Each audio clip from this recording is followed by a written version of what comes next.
We now come to questions to Prime Minister Tim Lawton. Prime Minister. Mr. Speaker, the UK will continue to work to end the bloodshed in Sudan and support a democratic government. We have begun a large-scale evacuation of British nationals, and I pay tribute to all those carrying out this complex operation. Mr. Speaker, this morning I had meetings with ministerial colleagues and others. In addition to my duties in this House, I shall have further such meetings later today. Mr. Speaker, yesterday the opposition grabbed a crude headline about teaching boys to have respect for women, an important issue, I'm sure the Prime Minister will agree. But given that the Leader of the Opposition apparently doesn't know what a woman is, that he won't stand up to defend women in his own party, voicing views on women's rights, and according to his own front bench, failed to prosecute rapists when he was in charge as DPP, does my right honourable friend think that the Labour Party are in any position to teach anyone about respect for women? And is the irony dead? I'm going to bring the plows in, but in fairness, these are responsibility for the answer to the opposition, but Prime Minister. Mr. Speaker, my honourable friend is absolutely right. The leader of the opposition's record on women is questionable at best, Mr. Speaker. And before Labour do start preaching about this issue, they should work out the answer to one very simple question. I'm certain what a woman is he? We now come to the Leader of the Opposition, Keir Starmer. Mr. Speaker, can I join the Prime Minister in paying tribute to the brave British personnel involved in the evacuation effort from Sudan? The government must do everything in its power to urgently evacuate UK nationals still trapped in Sudan. Mr. Speaker, yesterday George Osborne said that the Tory party's handling of the economy makes them vandals. He's right, isn't he? Prime Minister. Well, Mr. Speaker, while we're in the business of quoting former Chancellors and Shadow Chancellors, I don't know if he saw the remarks from a former Labour Shadow Chancellor yesterday, who said our country had faced 4 once-in-a-century shocks, threats to our economy, and the fact that we've come through it is a triumph, Mr. Speaker. Well, that former Chancellor not only said there were a bunch of Tory vandals, he also said there was a self-induced financial crisis on the country. That's those vandals. And they like to pretend that it was all just 1 week of madness last autumn. But the truth is, it's been 13 years of failure. Real wages, the money in people's pockets, have fallen by £1,600 per household. £1,600. The Prime Minister's response? To impose 24 Tory tax rises in 3 years. 24. How on earth does he think his low-growth, high-tax economy is working for working people? Prime Minister. Mr. Speaker, because of the action that we've taken on the national living wage at record levels, on pension, on universal credit, and the generous cost of living payments, just yesterday, Mr. Speaker, almost 8 million households receiving direct support from this Conservative government. We are supporting working people. But just this week, Mr. Speaker, in the other place, we've seen his party side with protesters and with picketers. He should actually try backing working people. Lost £1,600 worse off. Mr. Speaker, I'm genuinely fascinated to know, does he really think that everything's fine, or is he just clueless about life outside of his bubble? Mr. Speaker, because of the actions that we have taken, well, let's just go over it. A single mother working full-time on the national living wage this year will get £1,300 more support from this government. A working couple on low income with 2 children will get £1,800, Mr. Speaker. That's what delivering for working Britain looks like. But if he has any actual ideas for the economy, he should say so, because all I hear from the party opposite, it's more spending, more borrowing, higher inflation, higher interest rates. It's the same old Labour Party. This is Mr. 24 tax rises. And I've never heard anything so out of touch as the answer that he has just given. And it's not just his refusal to take any responsibility for the damage they've done, the crashed economy, the hit to living standards. It's also he refuses to take the action that's needed. He could stop the handouts he's giving to oil and gas giants. He could scrap his beloved non-dom status. He could put that money back in the hands of working people and get the NHS back on its feet. That's what a Labour government would do. Why doesn't he? Mr. Speaker, the record was clear. Look at it right now. Record numbers of people in work, Mr. Speaker. Record numbers of people in work. Inequality lower. The number of people in poverty lower. Those in low pay, the lowest numbers on record, Mr. Speaker. He talks about this non-dom thing. I think he's already spent the money that he claims he'd raised on 5 different things, Mr. Speaker, because it's the same old Labour Party. They're always running out of other people's money. Mr. Speaker. Order.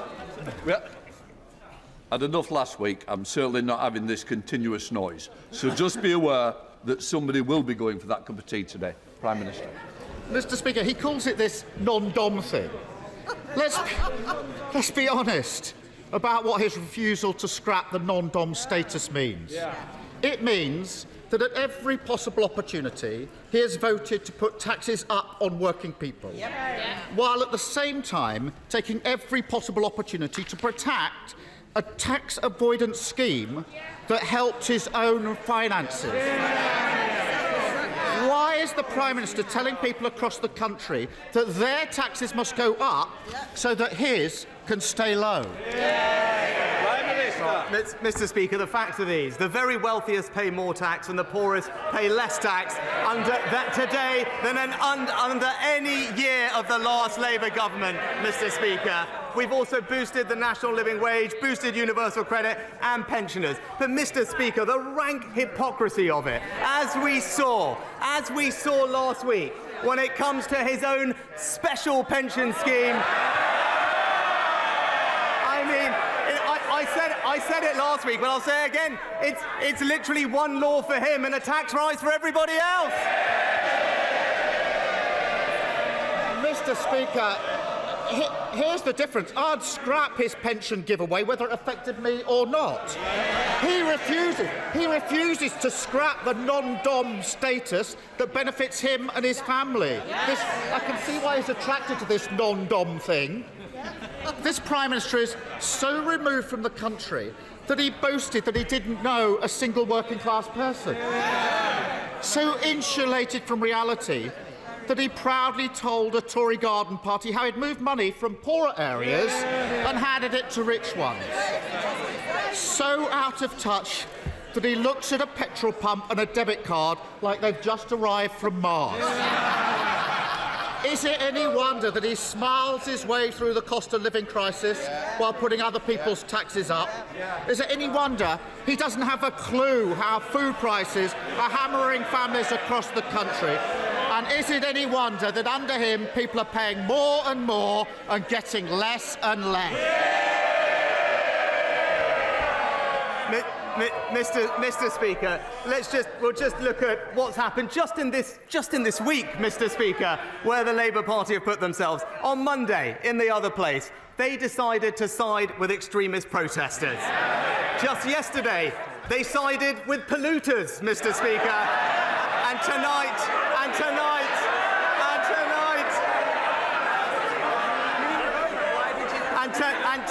And tonight we will see them siding with the people smugglers, Mr. Speaker. I tell you this, whilst we're in the business of sending back the 1,000th illegal migrant from Albania, Mr. Speaker, we're delivering cost of living payments to millions of households. Just yesterday and today we've announced we put 20,000 more police officers on the street, Mr. Speaker. We're siding with the British people, Mr. Speaker. That's what the Conservative government does. Thank you, Mr. Speaker. 60 years ago, Goulburn Urban District Council wrote to the government about the urgent need for a bypass for my constituency of Lee. 40 years ago, the central section of that bypass, the Atherley Way, was constructed. But to this day, the bypass remains unfinished, leading to daily gridlock in some areas of the community. Will the Prime Minister support my proposals to complete the Atherley Way, and will he meet with me to discuss this further so we can get Lee moving again?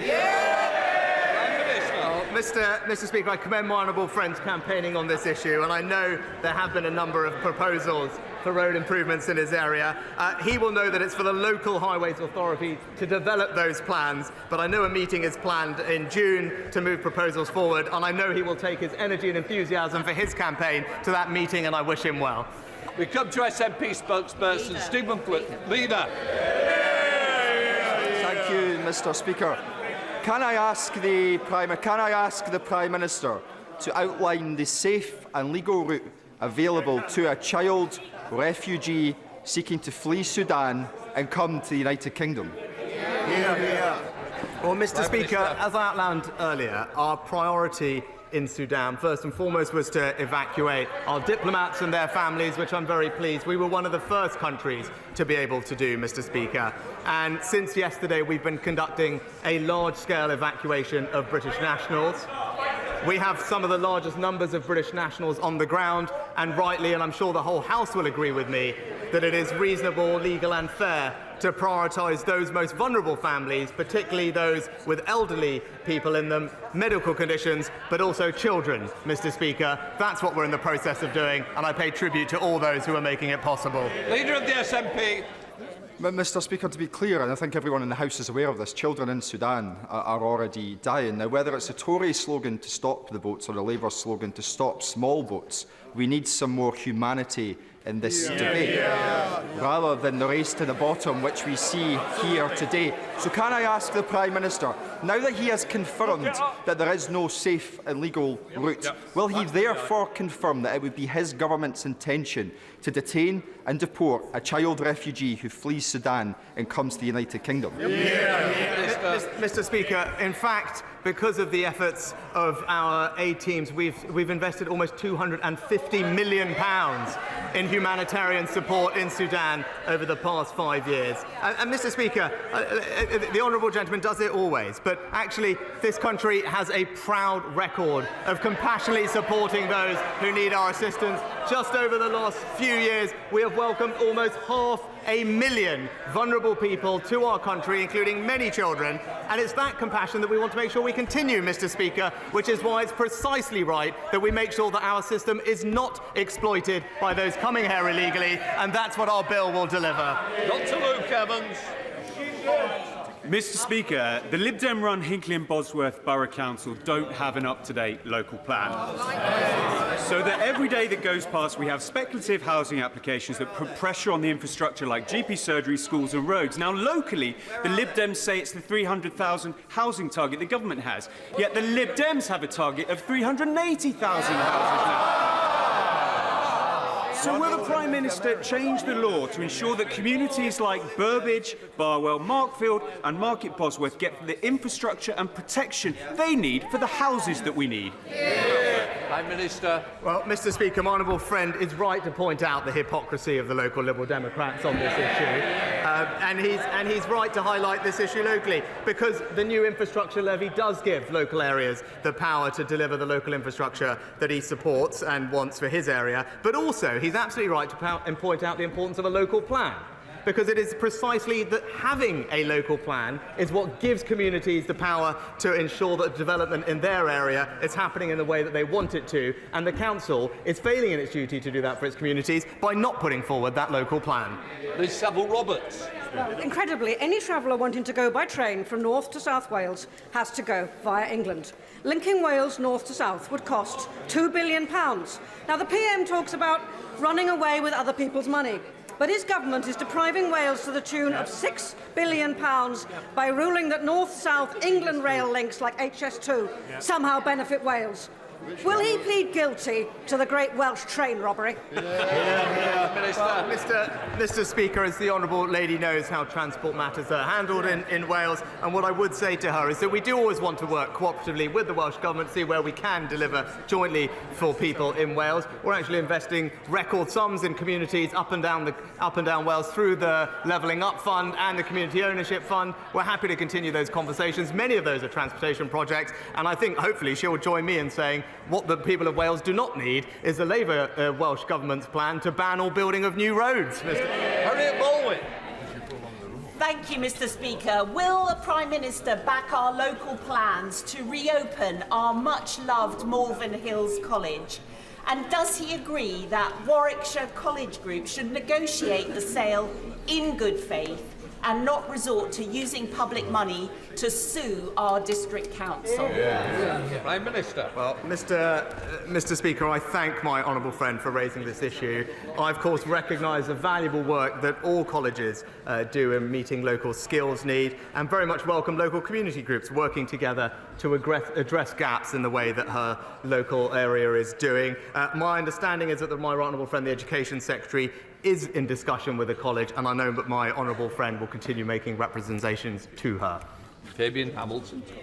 Thank you, Mr. Speaker. My constituent, Ian Greenwood, tragically lost his 12-year-old daughter in a road traffic collision that should never have happened. Ian's now campaigning for Leeds Vision Zero, which aims to end road deaths and serious injuries by 2040. We really have to make our roads much safer. So will the Prime Minister commit to giving local authorities sufficient funding in order to ensure that these vehicle collisions can never take a young life again?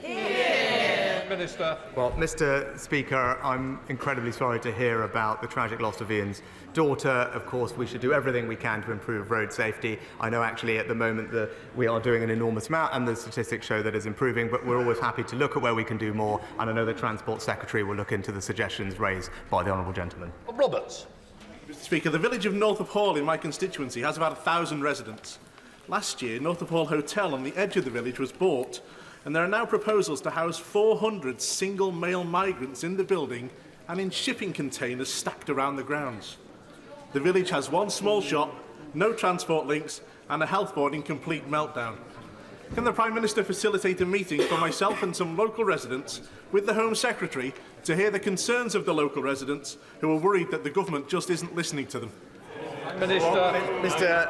Mr. Speaker, the honourable gentleman raises exactly why we need to take action, because it's not right that our local hotels in all our communities are being used to such a degree to house illegal asylum seekers, not least because it's costing the British taxpayer something like £5.5 or £6 million a day. We want to put an end to that, and that's why we're bringing forward legislation that will enable us to swiftly detain and send back those who should not be here, but I will make sure that he gets a meeting with the Immigration Minister as he needs.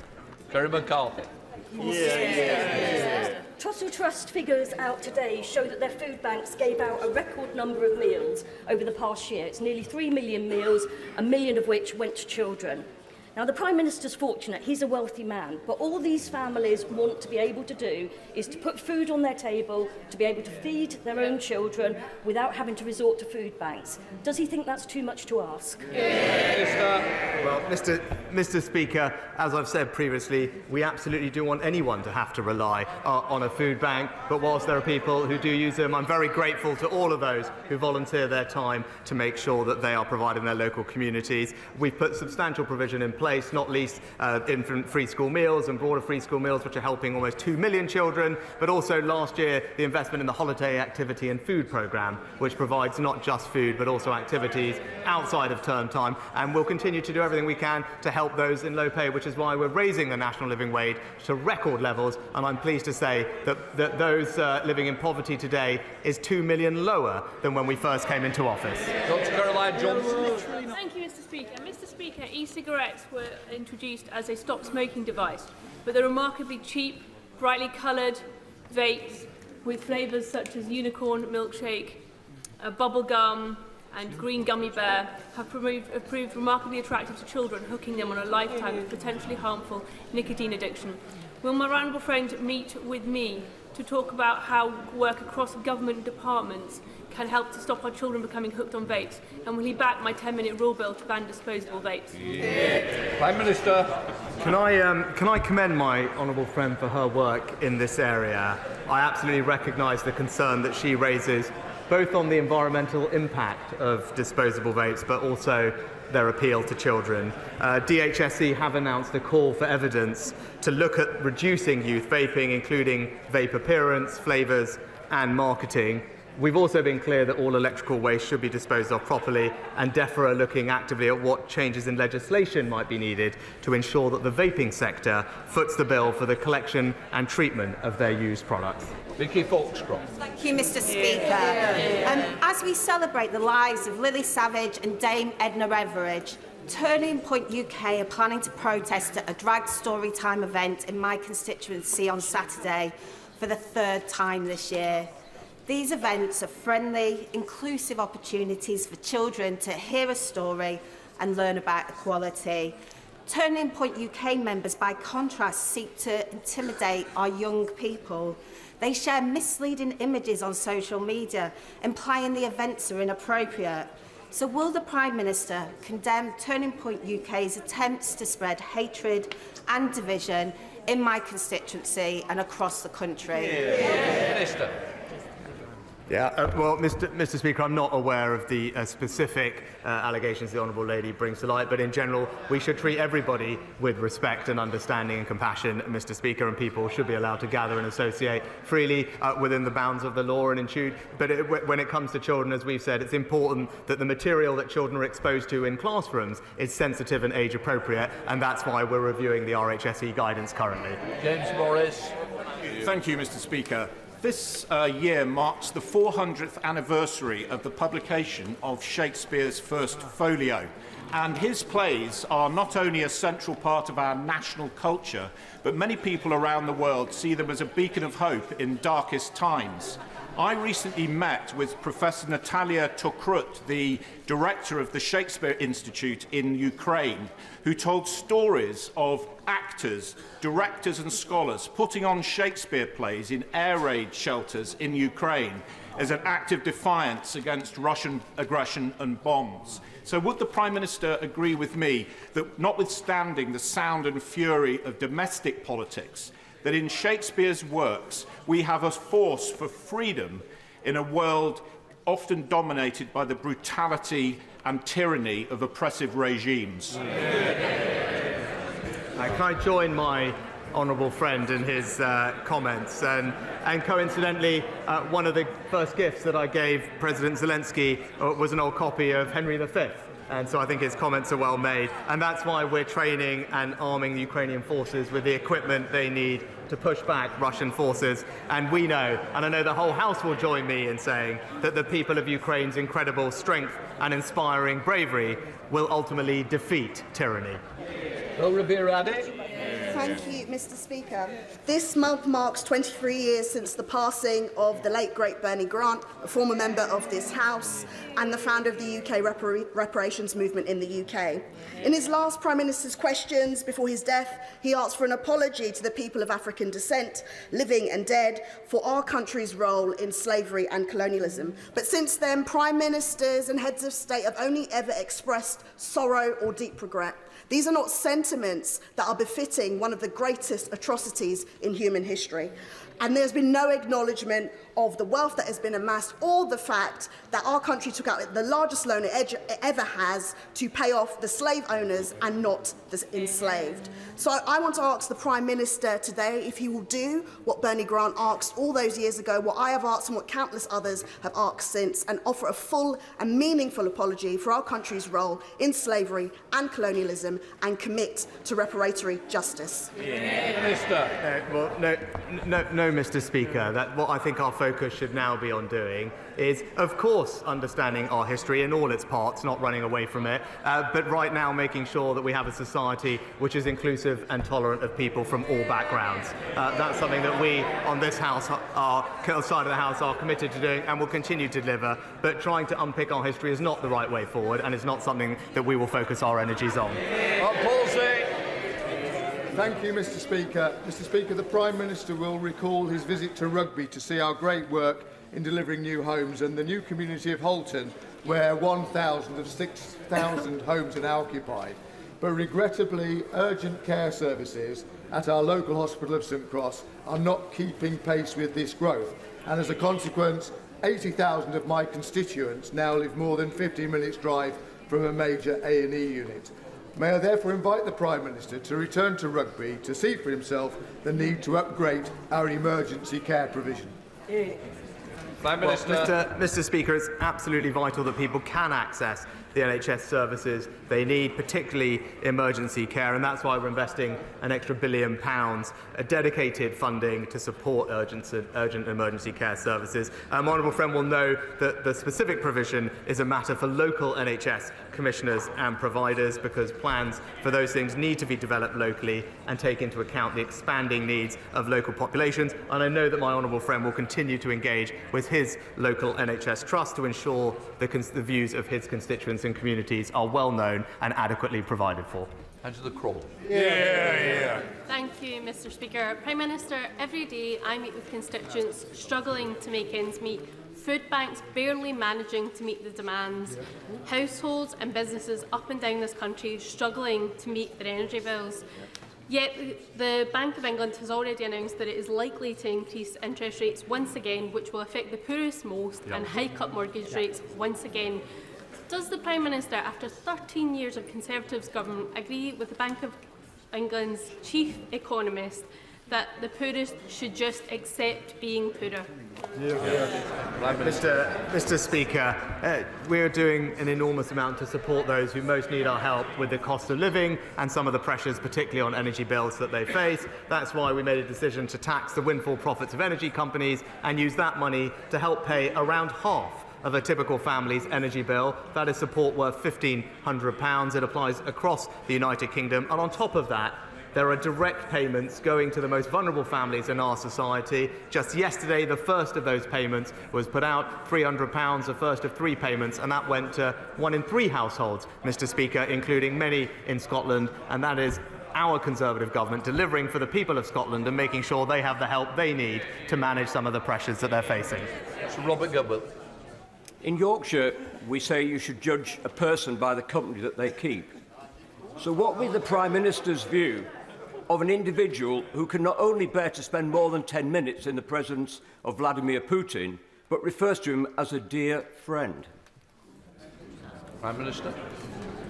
Well, Mr Speaker, I think our views on President Putin are well known. His illegal war in Ukraine has caused untold misery for many people. It's caused a humanitarian crisis and is still ongoing in defiance of international condemnation and sanction. Mr Speaker, we will do everything we can to bring those responsible for war crimes to justice, continue to support Ukraine militarily and make sure that we can support them all the way to victory, Mr Speaker. And I know that the whole House is united in wanting that outcome. Sir George Howard. Thank you, Mr Speaker. Given the chronic lack of capacity in the NHS, the Prime Minister will be aware that community pharmacies can help deal with minor illnesses. But there is a problem. On average, 10 pharmacies close every month in England. Will he take urgent action to prevent further closures and commission a properly funded Pharmacy First service for minor illnesses? Mr Speaker, a rare agreement between the honourable gentleman and myself that I am a wholehearted champion and believer in the role that community pharmacists can play, and we want to make sure that they can do everything to ease some of the pressures in primary care. It's something that we're actively talking to the sector about. We'll always continue to do everything we can to support community pharmacies. I know firsthand how respected they are in their communities, and I think they can do more for us over time. Sarah Atherton.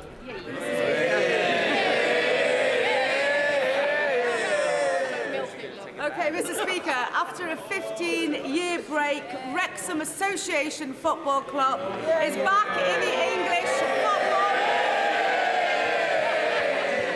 Will the Prime Minister join me in congratulating everyone at the club, including the loyal supporters and the owners, Ryan Reynolds and Rob McElhenney, And does he agree that Wrexham is no longer a neglected place, but quickly becoming a jewel in the crown of the United Kingdom?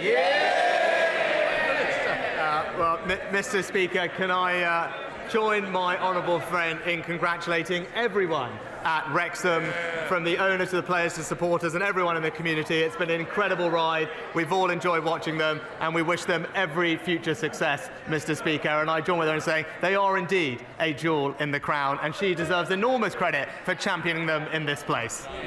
Peter Grant. Thank you, Mr. Speaker. After an investigation ordered by the Prime Minister himself, a senior Conservative MP was found guilty of bullying, found guilty of behaviour that was persistently aggressive and intimidating. The MP in question then attempted to blame his victims, and a whole string of Conservative MPs queued up to defend him, suggesting that his conduct was not only acceptable but was actually good management practice. What does it say about the Prime Minister's own values that he has done nothing to distance himself from those comments? Prime Minister. Well, Mr. Speaker, when formal complaints were made, I rightly initiated an independent investigation, and as soon as it reported, action was taken. That's the right thing to do, to follow due process and then let the process play out, Mr. Speaker. But I do think it is somewhat odd to be getting lectures on values right now from the SNP. That completes Prime Minister's questions. Those please leave.